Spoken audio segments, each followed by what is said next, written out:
everyone. Welcome to Off the Wall. I'm Robert Rutherford. I've got a great friend in as our first guest for our podcast, Jim Malachowski, the owner of Caston Incorporated, huge contractor in Southern California. Hey, Jim, thanks for coming out. How you doing? Thanks for having me. Good, man. Good. So what's been going on? Boy, you name it, a little bit of everything. Yeah? Busy times. Busy times, yeah. You guys have tons of work going on right now, huh? We're busier than I would like to be, but can't pass up opportunity when it's there. Exactly. But you've got Greg, running a lot of stuff over there now and taking a little off of your plate, huh? Yeah, thank God for that. If it wasn't for my son there right now, I wouldn't be sitting here. I'd be sitting there behind my desk. Right, yeah. And he's doing a very good job. I'm really proud of him, and to have a family member there in control and watching my back and doing a good job at the same time is just the ultimate success for me. Sure, yeah. Sure. Shit, man, he's been there for 15 years already now, Yeah, huh? yeah.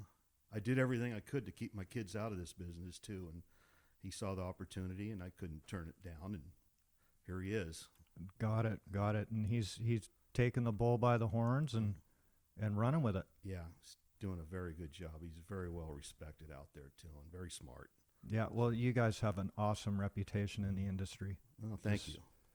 Always taking care of business for your customers. So what's been going on with the fun scene?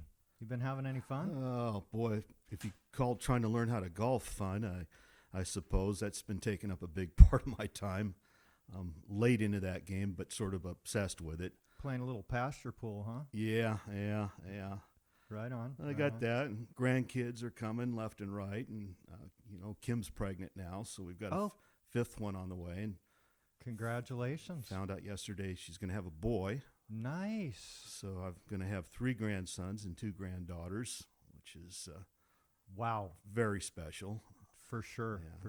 Growing family. Yeah, business is great. The grandkids are the grand prize, though. That's when you know you've done well. Yeah, something else. Yeah, for sure. Yeah. That is really awesome, and they're all really super healthy kids and smart and just on their game. Yeah, on their game. So that's exciting for Kim too. That's going to change her life. Oh yeah, she's already changed. Yeah, for sure. So, how did you get into the lath and plaster industry? Well, my dad was a lather by trade, and in the early 60s, he started his own lathing company. He was sort of a tyrant. For the course of this hour, if I talk much about him, people are going to think I hated him, but I didn't, just only 80% of the time. Got it, yeah. I was in the truck when I was 5 years old. I was out at the job sites, and as soon as I could get around safely, I was picking up trash and stocking rock lath, and as soon as I could strap on a tool belt, which was about 9 years old, I had them, and I was hanging lath and gunning houses off and plastering, a little bit of everything. Wow. Yeah. People wouldn't believe it. My first tool belt, based on my waist size at the time, would only hold 1 nail bag and a loop for my axe. So that was it. That went completely around my waist. Oh, jeez. And that's a true story. Yeah. So at probably in about 66 or 7, my dad started subbing out the lath from Clint Caston. So in order to talk about the business and Caston, I need to talk about Clint a little bit. Sure. He started the company and got a license back in 1956. But what got him into construction was the day he got out of the Army, the bus dropped him off in Camarillo. He lived in the Imperial Valley at the time, so had no money, had his bag of clothes, and he started hitchhiking towards Imperial Valley. Well, as he was getting close to Colton, California, he remembered he had a buddy there, and he told the person, "Hey, drop me off. I'm going to go see my friend, and I'll catch another ride later in the day." So Clint walks to his friend's house. His friend's not home, but his mom is, and says, "Hey, he's working. He's got a job." And he goes, "Well, where at?" And he goes, "Well, I'll take you up to where he's at." So he hops in the car, and they drive up to the north end of San Bernardino to this small tract of homes. This is probably 1954, 55. Finds his friend, starts talking to him. The boss comes over, "Hey, you guys haven't got time to bullshit. And who's this guy? And he goes, oh, it's my buddy. And he looks at Clint. He goes, you want a job? And he goes, well, sure. He goes, well, go over there and grab a shovel. So he started that day Jesus. on his way hitchhiking home and never made it home. He stayed there. Unbelievable. Lived with his friend for a while, and I don't know all the details beyond that, but that was how he got into plastering. So kind of a funny story. Wow, that's it was kind of fate, right? Exactly. You know, yeah. It's his destiny. One of the hardest working guys I've ever met in my life. He grew up poor on a farm down in Imperial Valley. I think he was one of 6 or 7 kids, and they had to work their ass off 7 days a week just to keep food on the table. So, Jesus, becoming a plaster was like, winning the lottery to him at the time. Yeah, for sure. So he didn't have family in the business when he started. None whatsoever. Just a random deal. They all were farmers, and every one of those 6 to 7 kids made it on their own. They were all success stories. Wow. Doctors, contractors. One of them was a huge rancher and farmer. Every one of them self-made people. Unbelievable. Started with nothing. Unbelievable. So your dad was subbing work out to Clint. Yep. So he was working in the field, and he finally said, hey, I'm going to get my license. I'm going to get this thing done. And so you had met Clint, obviously, through your dad. Yep. And when did you leave your dad's? Well, when did you leave your dad's company? The minute I could move out of the house, and that was when I was 17. 17. It was a hard place. My home was, so Yeah. I couldn't wait to get out. And you were jamming some music back in the day too, huh? Yeah, a little bit. Yeah, if you call it that. Right. The big garage band Yeah, going. yeah. Those are fun days, playing some parties and stuff. Some of the best times of my life, and I still do. Yeah. It's my Well, passion. you're a damn good guitar player, dude. I wouldn't go that far, but No, you get it done. I enjoy it. Yeah, for sure. It's a great hobby, and it's easy on the body too, huh? Yeah, well, some days. You leave the cork in the bottle, it's okay. Well, as long as you're not playing the Les Paul standing up, right? Yeah, exactly. Yeah. Thing's a freaking lead balloon there. Yeah. For sure. So you got out and you ended up starting to work for Clint? That came probably when I was 19. I'd worked on and off for him since I was probably 7, picking up trash, eventually lathing and doing different things. He knew all about me. Because I was a hardworking kid, even as a young kid. And he, at some point in time, probably in about 79, went in from just being a plastering contractor to doing the whole package and needed help. So he called my dad, almost in the very beginning, where's Jimmy? What's he doing? And so I went to work for him full-time in 79. 1979. Yeah. So you were out there as a journeyman or running jobs for him and stuff? Yeah. And just worked my ass off. Clint's company was growing. I always admired the guy and always wanted to be him. He ran a great business and did very high-quality work and never cheated on anything, not to get a job, not to finish a job, to get paid. He was very upstanding. And so I worked my way up in the business and worked 7 days a week, probably until maybe 10 years ago. We worked every single day of the year. I know, dude. I remember you going in and bidding fricking jobs on Sundays. Yeah. Just to stay ahead of the game. Yeah. With Clint, there were no vacations, and if you did, in his eyes, you were just nothing but a baby. You're weak. Yeah, you don't have time for play. It's work before pleasure. And there was never time for pleasure because there was always work. Exactly. There was always something to do. So he had a shitload of integrity. Yeah, absolutely. And that rubbed off on you. Sure did. Because you guys, if there's a screw up on a job and you know that you guys screwed up, you go in, you take care of it, no questions asked, and you don't half-ass anything when you get it done. It's not like you're going to cheat the guy. Yep. And that's kind of like how Clint was as well. Absolutely. Get it done, take care of your customers, and hopefully they'll keep coming back, right? Biggest problem with the world in our industry today is nobody wants to take responsibility for anything. They want to point fingers, and nobody has any respect for each other.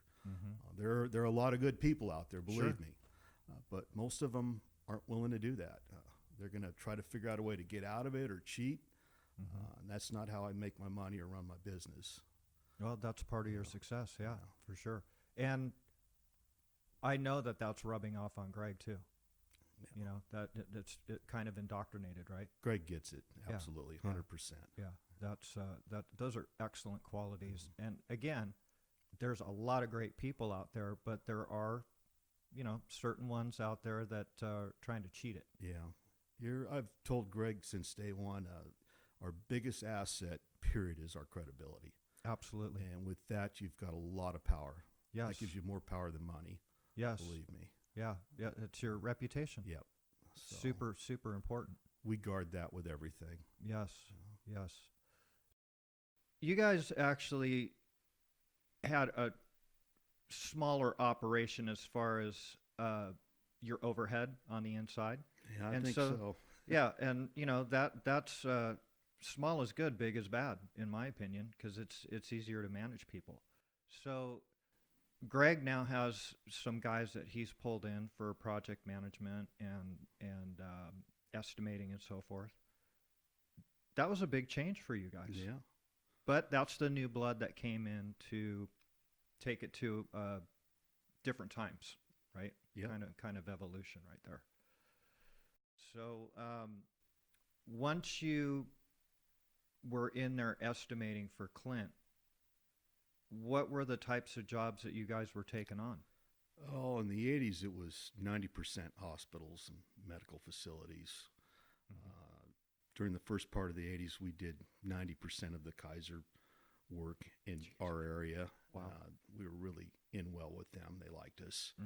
And all of our local hospitals knew us. And well, that's where we're at. That's what you guys concentrate on. Yeah, during that time frame. Sure. Sure. And you basically stayed in the Inland Empire when you Yep. guys did your work. Absolutely. You'd go out to Palm Springs and La Quinta and so forth, but you wouldn't really venture into LA or Orange County or anything. Right? We've always, until recent years, worked hard at staying on the east side of Kellogg Hill. Los Angeles is not a place we like to be. Now we're down there all over the place, and I wish we weren't. Oh man, It's not my favorite city. The traffic for the guys having to get out to those jobs, and because a lot of them live out in the Inland Empire, Riverside Yeah. area and stuff, and it's just brutal on the traffic. It's horrendous now with the economy going like it is and the population growing like it has, and all the construction on the freeways is just the perfect storm for bad traffic. Yeah, everything is freaking torn up now. It doesn't matter where you go.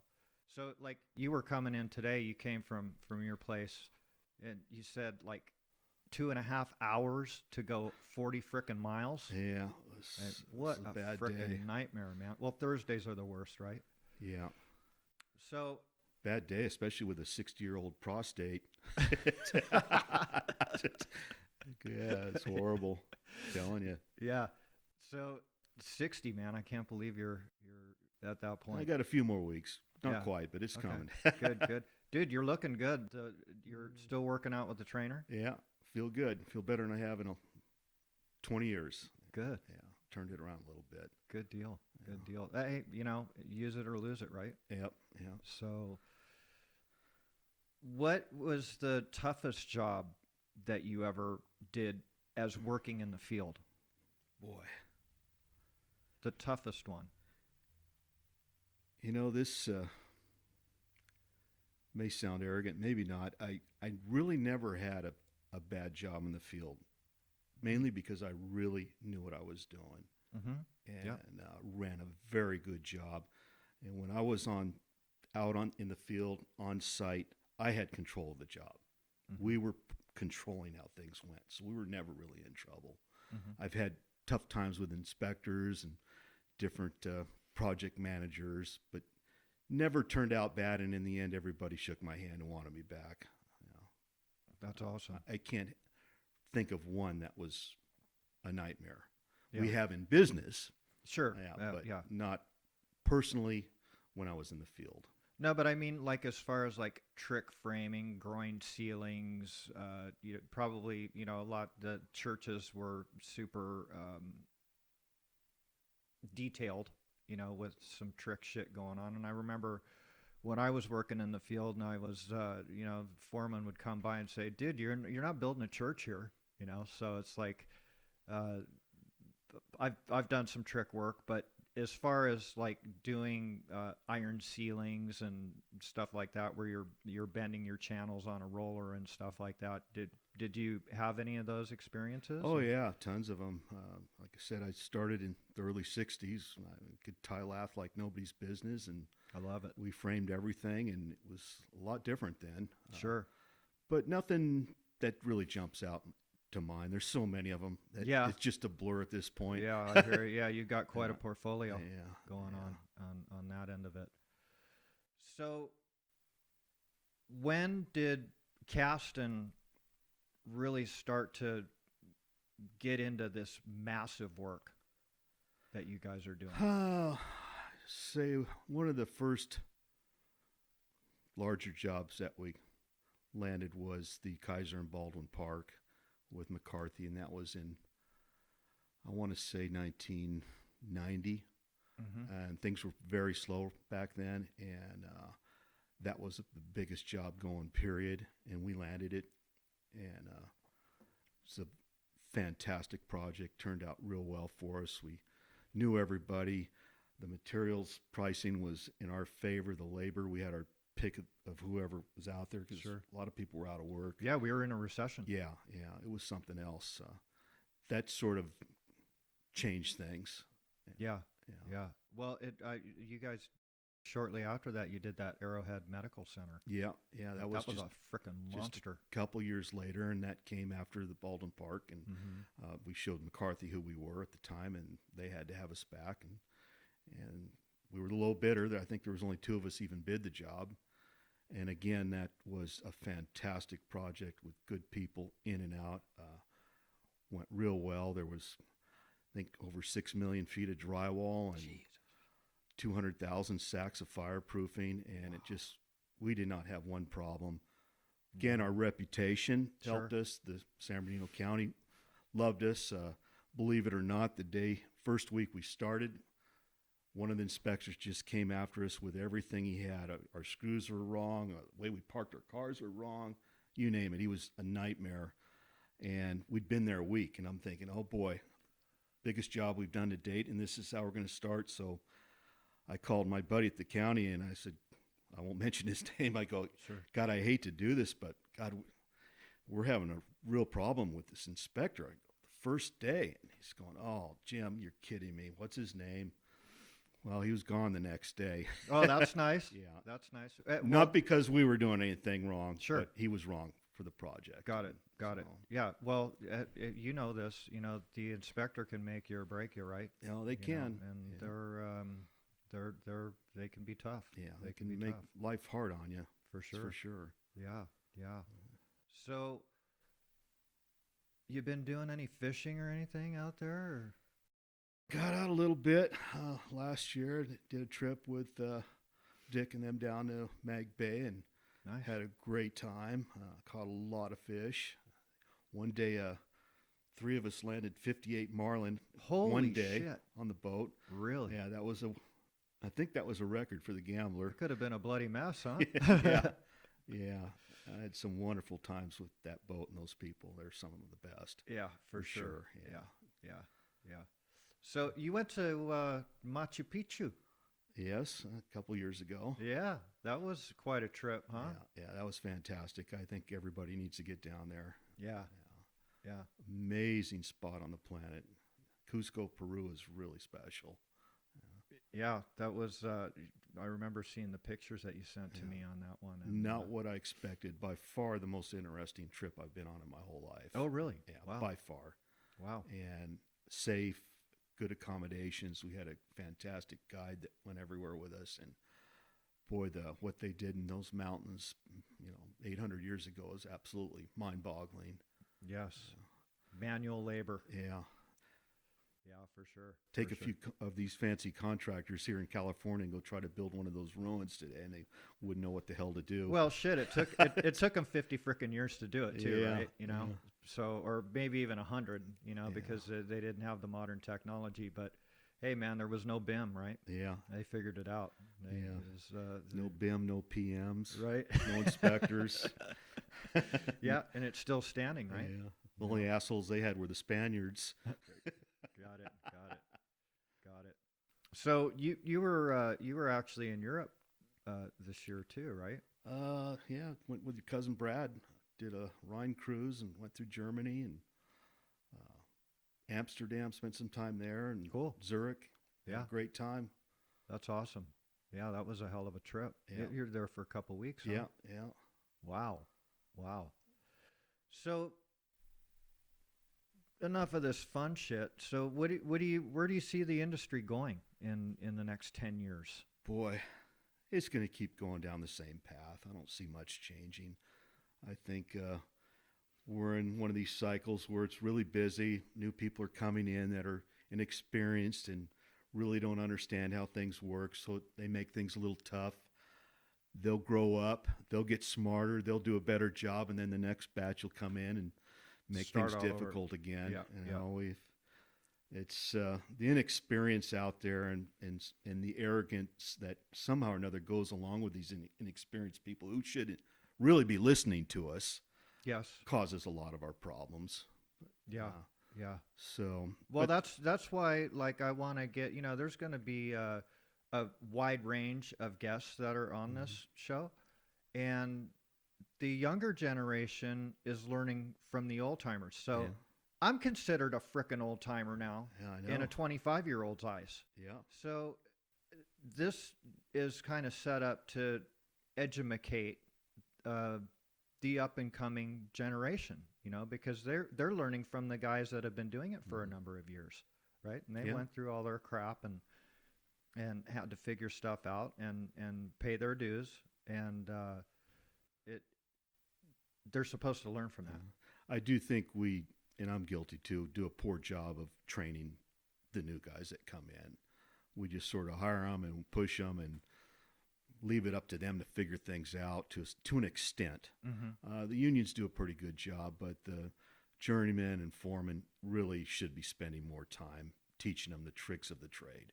Anybody can learn the trade, but the tricks of the trade is where the production comes from, and that's how you keep a job Exactly. and Exactly. make money. Yeah. And we've done a terrible job at that. Production right now is probably 30% of what it was 30 years ago, if that, in most fields. And I see the plasters and lathing trades sort of dying out. We're having a tough time finding plasters and lathers when we get really busy that really know it. Yes. Yeah.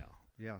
Well, because you know, the older generation is retiring, and they have education shoved up everybody's ass Yeah. that they have to have a degree in something, and yeah, you can make a damn good living being in the union as a tradesman. Yeah.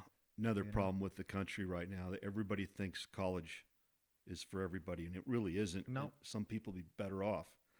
You could walk out of high school and go to work as a union carpenter. Within a couple of years, you're making over $100,000 a year. You've got great benefits, Exactly. health care, Yeah. and there's nothing wrong with that. You're working somewhere different all the time. You're outside. You're creating. Yes. It's a great business. Yeah. Yeah. For sure. But kids are lazy, Mhm. and they also have been sold this college idea. And Yes. we seem to be shoving that down everybody's throat. And some people need it, and it's good. Mhm. But others, I think, are there for a little vacation of sorts. Yes. Well, Ed, the thing is it's been shoved down their throats since they were kids in elementary school. That you're not going to be anybody unless you have a degree. Yeah.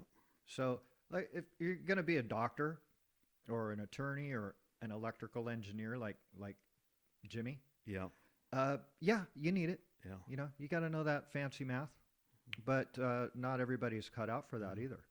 Mhm. So they kind of make it like it's a default that you have to go to school to do this, and so the years go by quick. And if you're working out in the field and you're working hard and you're working smart, you're moving up the ladder. Yeah. to run jobs or be a PM or an estimator, superintendent, so on and so forth. Yeah. So College is good. I really wanted to go. I couldn't. I had to get out of the house I was in and start making my way. I didn't have the money. My parents weren't going to send me there. I wish I could have in hindsight. Just knowing our language gives you power. I'm a pretty simple guy. sure, I'm not a articulate speaker, and I wish I had more of that in me. That's where Greg's, way beyond me, and it helps. But sure, getting a degree in engineering or a degree in this, that, or the other doesn't make you an engineer. A degree in science doesn't make you a scientist. sure. The education helps you, but you got to go out there and do something with it. And I think there's some misconception there. Kids come out, and I've got a degree in engineering. I'm an engineer. Well, Yes. that's not how it works. Right. Well, I could write you a ticket for that, and you can hang it on your wall. And you know how to build shit that doesn't fall down, right? Yeah. That's kind of engineering.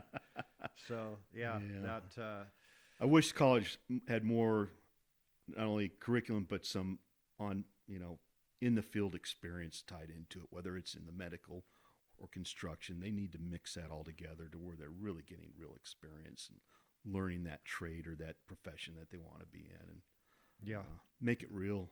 Yeah, exactly. Mhm. So it's kind of like, architects, they have a lot of stuff on their plate. Our trades are a huge part of these massive projects, right? But they have the lighting and they have everything that they're having to deal with. And a lot of times it seems like they don't quite understand how the stuff needs to get put together and scheduled and so forth. So I've heard from a lot of people, these architects need to work in the field for at least 5 years so that they can see the sequencing that happens on these projects to make them go together and everybody kind of understand it. And also, too, a lot of the PMs that are on these projects now, they have their degrees, right? But they don't know how to hold a hammer. Yeah. So that would help them. Yeah. So, that's another thing about this podcast, why it was put together, was to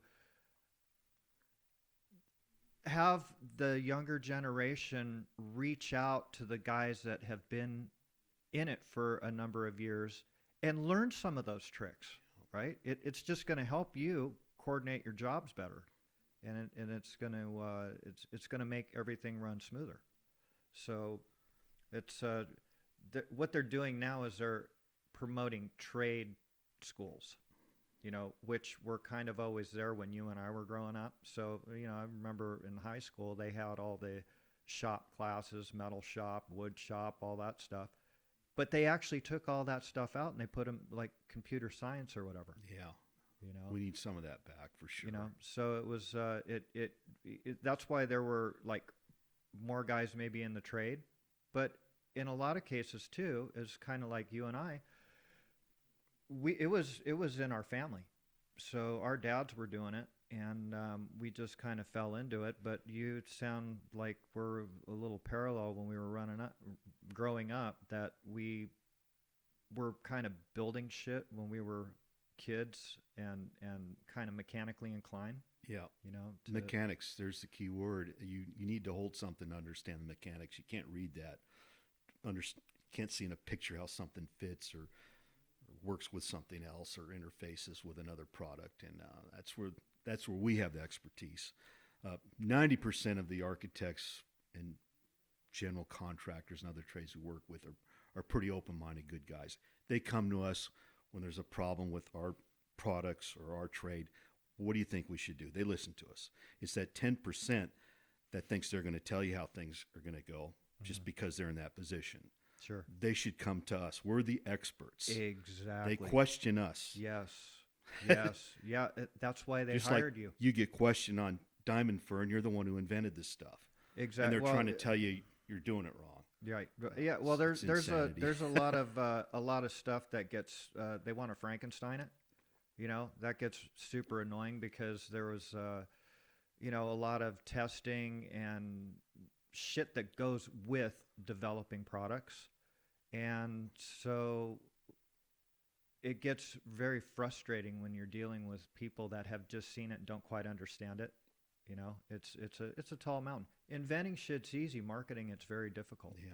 It's very, very difficult. So it's and the thing is, a lot of times products that do get developed, some of them may be a gimmick type of thing. You know, we're going to sell this. Yeah, it looks great, and it's going to do this. But if there are products out there that are going to reduce liability for everybody that's involved, especially the owner of the project, because he just paid to get this goddamn building built, right? Mm-hmm. So now this thing is going to have defect in it, and he's the poor guy stuck holding the bag. So he's ripping this stuff apart. Yeah, he's got insurance and all that stuff, but everybody gets drug into it. But at the end of the day, it's the poor guy who bought the building. Yeah, absolutely. You know, that paid the money to get that stuff done. Paid money for something that should have a 100-year shelf life, not a 5-year. Absolutely. Regardless Absolutely. of the warranty timeframes, the building should properly built should last a long, Correct. long time. Correct. You know what's really weird is, you know, back in the day, we didn't have all these waterproofing issues. We'd throw frickin' 2 layers of black paper on that stuff, and it still, that shit's not leaking. Yeah. And it's changed so much with all these extra layers of stuff that get added onto it, and it's just super complicated. When back in the day, I mean, it's still framing, and we didn't even have sheathing back then. We were going over open stud framing on all that stuff. The buildings are so tight, just the negative and positive air pressure seems to just pull moisture into a building, Mm-hmm. you know, under the right conditions. And then again, the trades, the installers, they're not always qualified or have the right experience, or they shortcut the specs and installation procedures, and here you go. Yeah. No problem. Somebody trying to save some money, Sure. leaving one screw out. You know, they're going to save $400 on a giant project and cause a $4 million failure or lawsuit. Yeah. We see a lot of that. You have. Oh yeah. So have I. Yeah. Shit, man. We It's hear about dumb that. mistakes. Hear about it every day. Yeah, it's a challenge with our business. I tell the guys, you have to read those specs and understand them.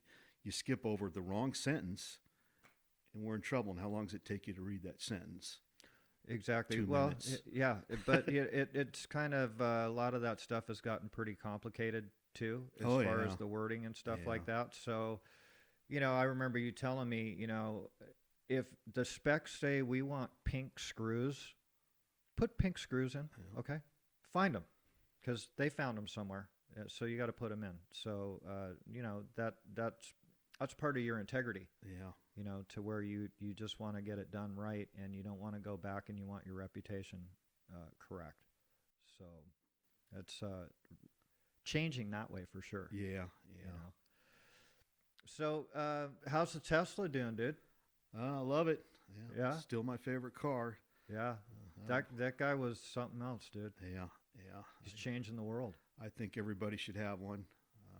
Not the most comfortable vehicle I've ever owned, but definitely the best performing and most innovative, and I think world-changing car. They want to talk about the big new deal or the Green Deal. They should talk to Musk and get some more Teslas on the road and other electric vehicles. For sure. You could take care of our problems with the Middle East because we wouldn't need them. Yep. You clean up our air. It's quieter. Yes. I mean, The stereo goes up to 11 too, right? everything in that car goes to 11. Yeah, I like that. Yeah, you've been really happy with that. Yeah. That's my go-to. Out of all the cars I own, I always jump in that one first. But, That's your daily driver? pretty much. Yeah. How's that Raptor? That's fun too. Yeah? Taking that off-roading at all? Well, a couple of times when I had a few tequilas, I found a field and went sideways a little bit. But no. Do a little Dukes of Hazzard out there? Yeah. Right on.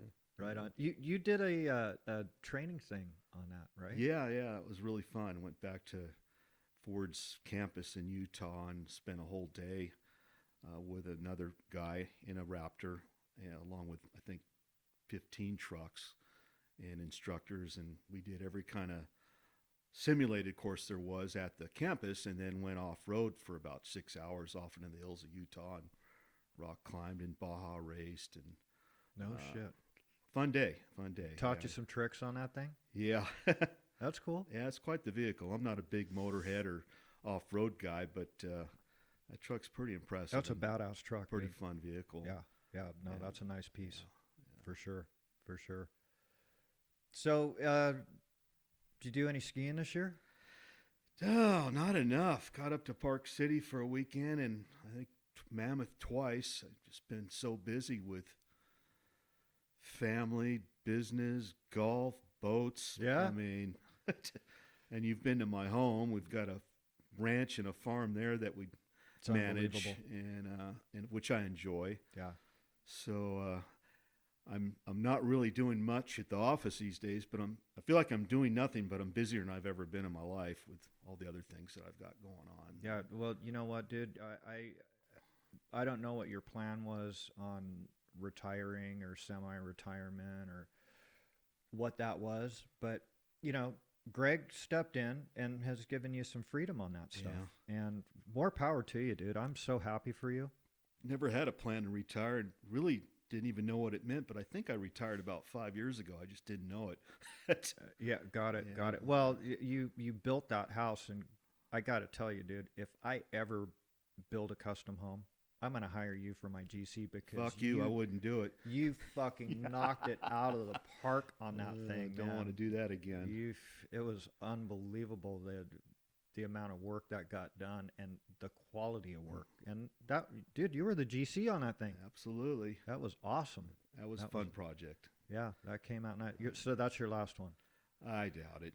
I enjoyed every minute of that, and I got to build something else. That's where my real passion is. Yeah, you knocked it out of the park on that thing. I was so impressed.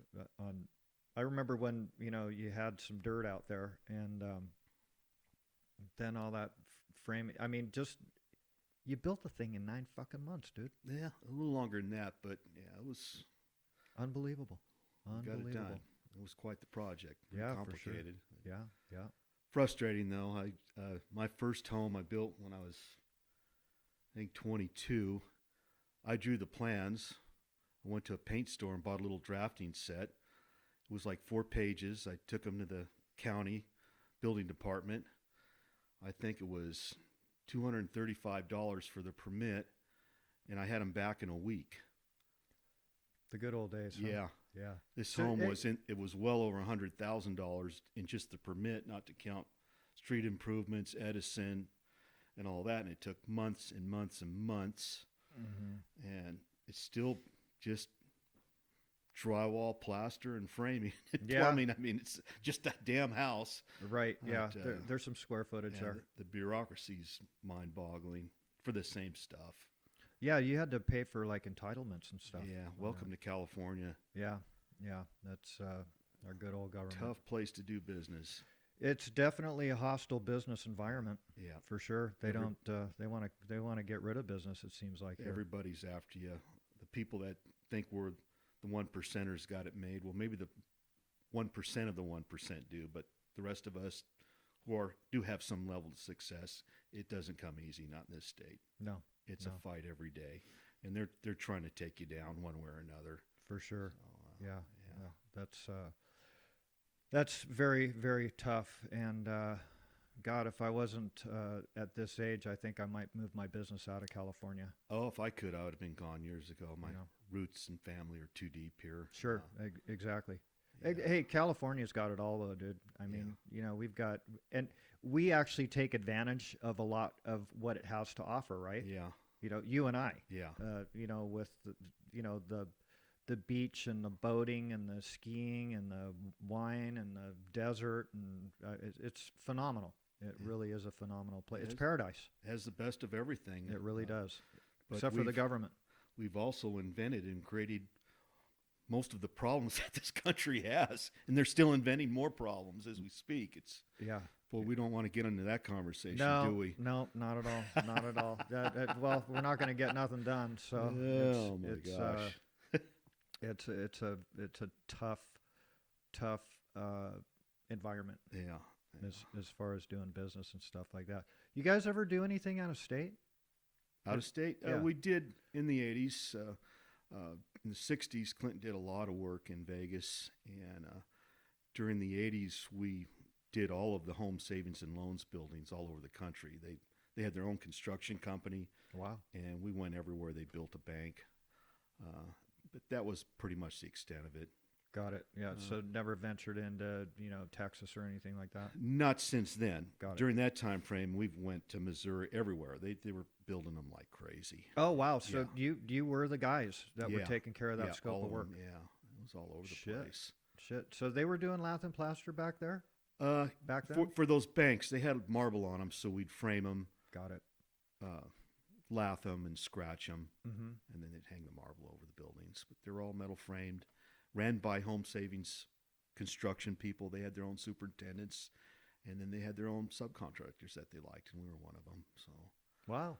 that took us around. We've gone out of state into Nevada and done work in Arizona at different times, but I tried to stay where I know Sure. the people and the labor market, and Yeah. Yeah. I think that's one of the reasons we're still here is we do what we know, and to venture out beyond that, there's no need for it. No, there's enough here for you. Yeah. So you don't have to. Yeah. I've heard a million people say you can go broke in your own backyard just as easy as you can in Yeah, another absolutely. state. So Yeah.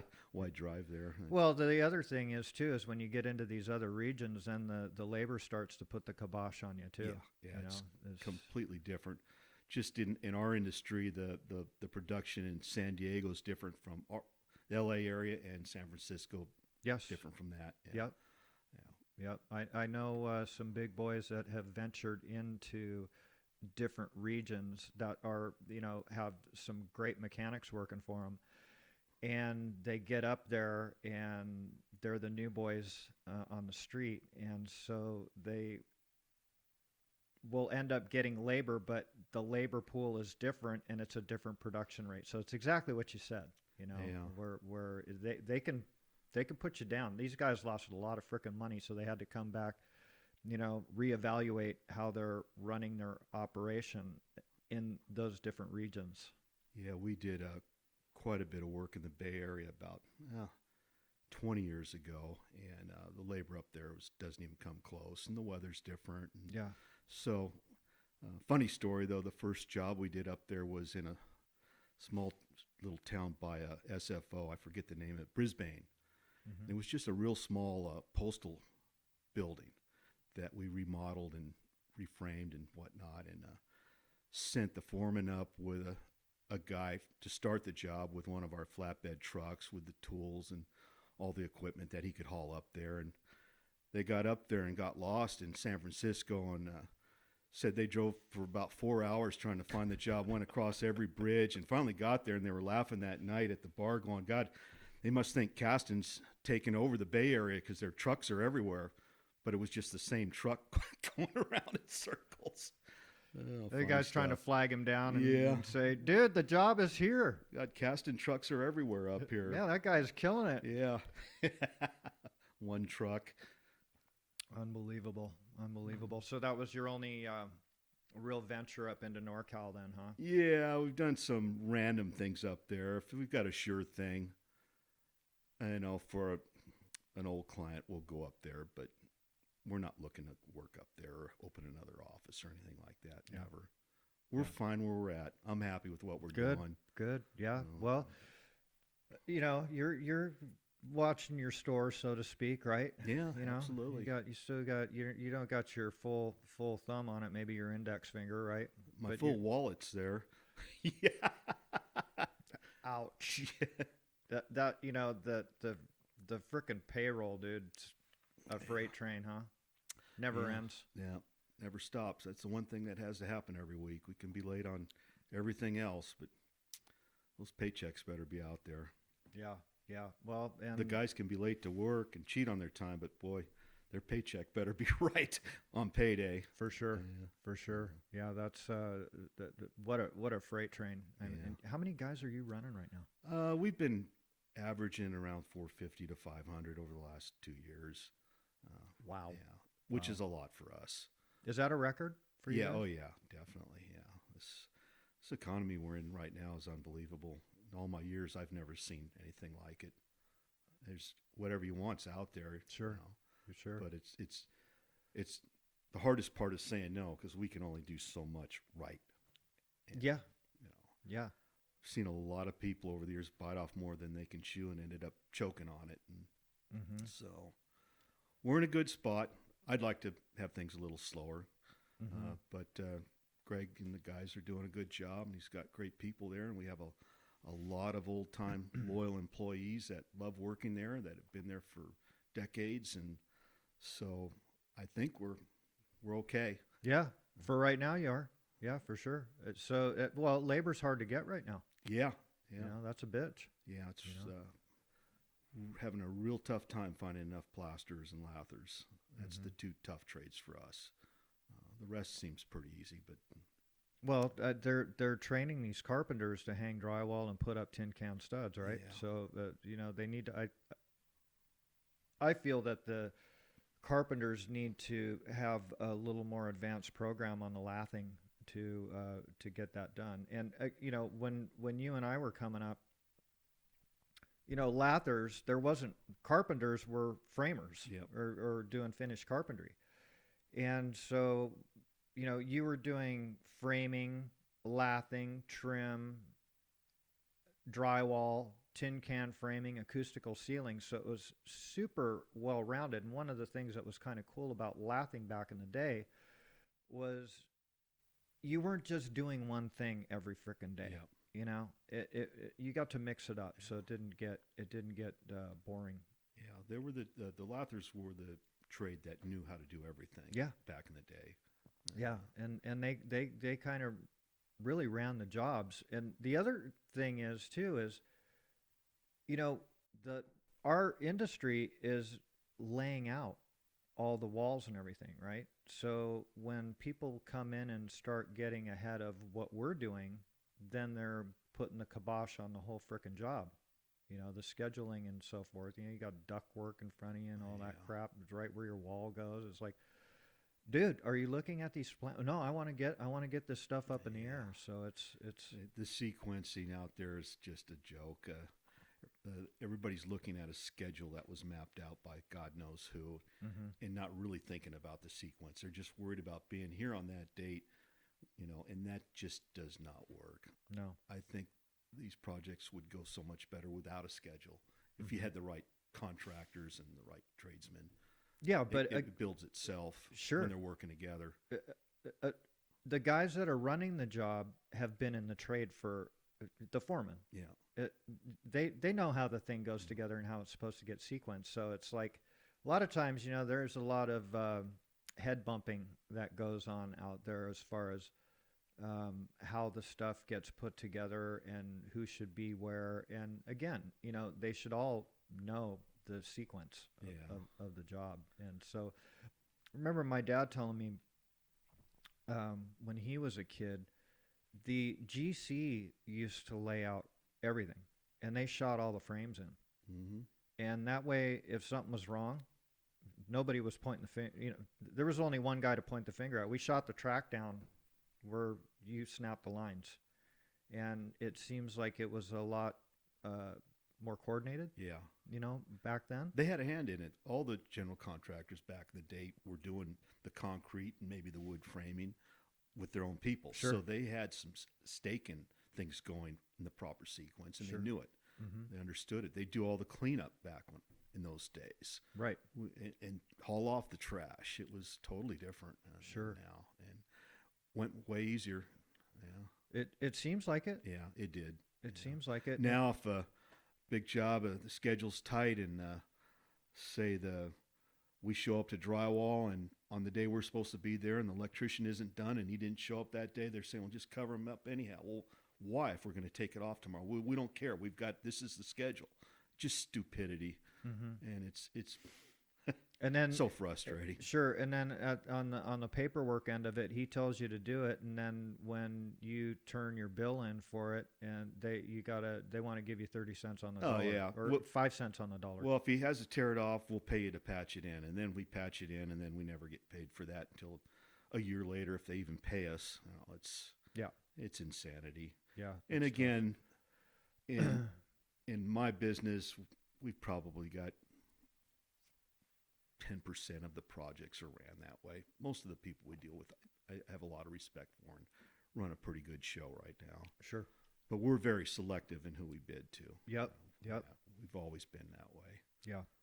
Well, it's you know what you're getting, and they know what they're getting. But the thing is it takes GCs a long time to find subs that are going to perform for them. Oh yeah, yeah. And they're only as good as their subs Yeah. because some of them now are self-performing some of this work. They've kind of taken that back. Mhm. So, you've got some big guns out there that are, doing drywall and framing and acoustical ceilings and so forth. But that gives them more sequencing control on the project. It's kind of going back to basics, right? Yeah. Of how it was. But there's a lot of them that have 2 laborers on Yeah. the job, Yeah. and they're throwing your material away. Yeah.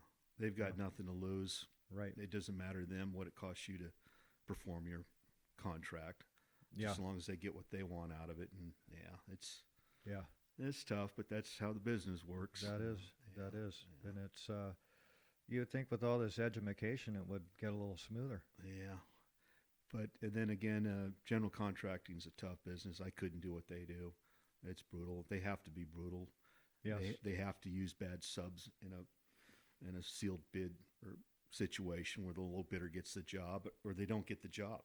They can't choose. I understand And it. then Yeah. they've got to deal with them. Mhm. And that one bad sub that they have rubs off on the whole project and it hurts everybody. And Mhm. it's tough. Yeah. Yeah. It's a tough business. Very tough business. It's very, very difficult, and there's a lot of frickin' money that's sitting out there for a Yeah. long time. Yeah. And you've paid your bills. Oh, yeah. We're We're bankers. Yeah, pretty much. Yeah. Pretty much. Yeah. It's really incredible how you guys are running your operation self-funded. Yeah. You're it's unbelievable. And you know what? I'm self-funded as well. And if I was in your position, I would be self-funded too because the money's not free, Yeah. right? You go into the bank and you're getting charged for it. So that's part of your profit at the end of the day. Yeah. So it's a very, very tough. Very Yeah. tough. So you got any cool trips coming up this year? Oh, boy. Nothing major. A lot of short things here and there. Yeah. A few golf vacations with some friends. A lot of trips up to see the kids in the Bay Area. And Jimmy's band's starting to play out a little more. So whenever he does a show, we'll fly up there for the night and watch him. He's got a couple of them coming up. Cool.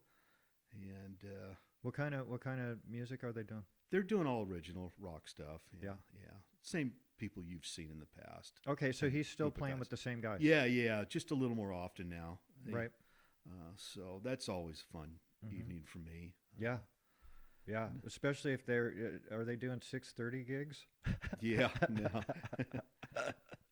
So 6:30 to 9, right? yeah, hope to get out to Catalina a little more this year than I did last year. It's Yeah. been get a lot more boat time in. Fishing was great the last couple of years, and maybe we'll have another one. Yeah. So other than that, I'm gonna stick close to home. Got the grandkid coming in October, so that's keeping us That's the due date, huh? yeah nearby, and so I know she's got to be really excited about that. yeah, I'm real happy for her. Yeah, Oh. that's good. And Yeah. Ryan's going to be a good dad, and that'll change their life, man. Yeah. Change their life. They might be moving out near you. Yeah, I wish they would. I don't think they ever will. They love Laguna Beach for some reason. Yeah, well, who doesn't, right? Yeah, I mean, it's well, awesome. That's where their art is, though, and they're both artists. So Yeah, I guess that's where they belong. But sure. you could have that place as far as I'm concerned. Yeah. No, dude, your place is special. I mean, where you're at. I mean, it's hard to believe that you're in San Bernardino County. But there's a lot of places in San Bernardino County that are absolutely gorgeous. Yeah. I mean, it's, the California side of Havasu is San Bernardino County, and it's got its own beauty going on, right? Yep. A lot of people from this OC are going to laugh at this part of the podcast. Yeah. Yeah, the IE. Yeah, right. Yeah, exactly. Exactly. Yeah. Well, hey, Part of the reason it's so nice out there is the OC isn't up there. It's just us. got it. Yeah. Yeah. Well, Oh, Orange gosh. County is. I'll tell you what. I'll never move back into L.A. County. Orange County, they spend their money on the roads and shit, and making sure the utilities and infrastructure are dialed in. Oh yeah, it's done right. There's a lot of good stuff down here. Believe me. Yep. Yep. I really enjoy living down in Orange County. Yeah. It's really awesome. So no big trips. No, I mean, nothing it this seems year. like you always have something on the I books, dude. know. Maybe I'm forgetting something. Yeah. But Yeah. no, this year we're kind of laying low overall. We're gone every 5 or 10 days somewhere, but Sure. just Yeah, well, going up to Frisco and stuff, Yeah. those are nice trips, and I know you really enjoy it up there. yeah. And with all the stuff we have down here, it's hard to get away. Yeah, Like it's we kind of like a want. permanent vacation. I personally, after 10 days somewhere, I'm ready to be home. Yeah, Uh, that's I like tough. to get out and see the world, but I like to be home too. Yeah, There's absolutely. no place like home. You got a beautiful castle over there, Yeah. so it's I don't blame you. That's one of the reasons why I ended up in Orange County is because it's kind of like living on vacation all the time. I mean, I'm working a lot of hours and stuff, but But you're surfing a lot too, though. yeah, absolutely. every chance I get, I'm going this weekend. Yeah. So That's going to get warm this weekend. it's going to be 81. Yeah. Unbelievable. Finally. But we're going to be doing a couple more trips up to Mammoth too. I mean, Yeah. it's freaking dumping up there right now. Yeah. So we're going to get back up there and make some more turns. We Yeah. got kind of screwed on some of the weather conditions up there. They got so much. They got over 600 inches that they've gotten for the season up on the summit. It's like 55 feet of freaking snow. Yeah. It's unbelievable. It is. We hope to get back a couple of trips between now and when it's all gone. But Yeah, it's going to thin out up there, Yeah. as far as crowds and stuff like Yeah. that. So, I mean, it gets so freaking busy up there. yeah. Really, really. You guys actually, you guys did some work up there. Yeah, we just remodeled the Canyon Lodge. Yeah, yeah. It's unbelievable, man.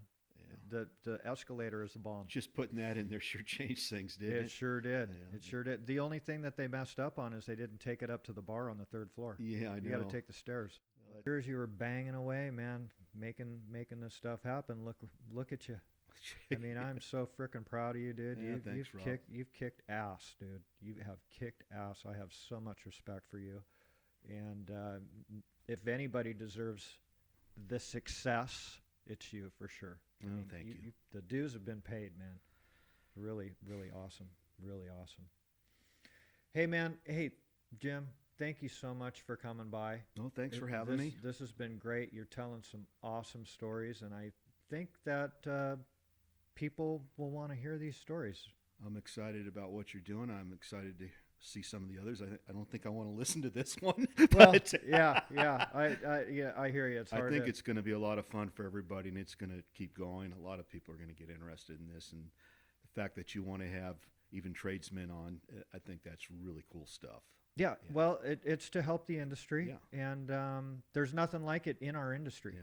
So, the other thing is too is when you see some of these things that are because podcasts aren't new, right? They've been out for 12 frickin' years already.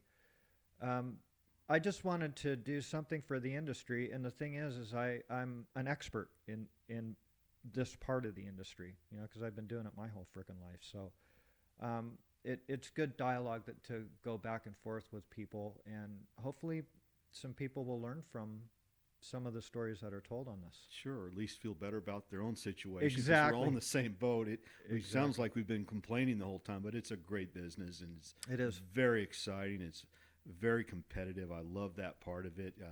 We're somewhat fighting a war every day, and it's really fun as long as you're fighting the good fight, and Sure. we are. And so it has its setbacks, but the rewards are far more, and I'm really enjoying it, and real proud that my son's going to take control and That's great. let me off the hook here shortly, I hope. Good for you. Good for you. Congratulations All right. on everything. Thank you very much. Thank you, Jim. man. All right. Thanks for coming in. All righty.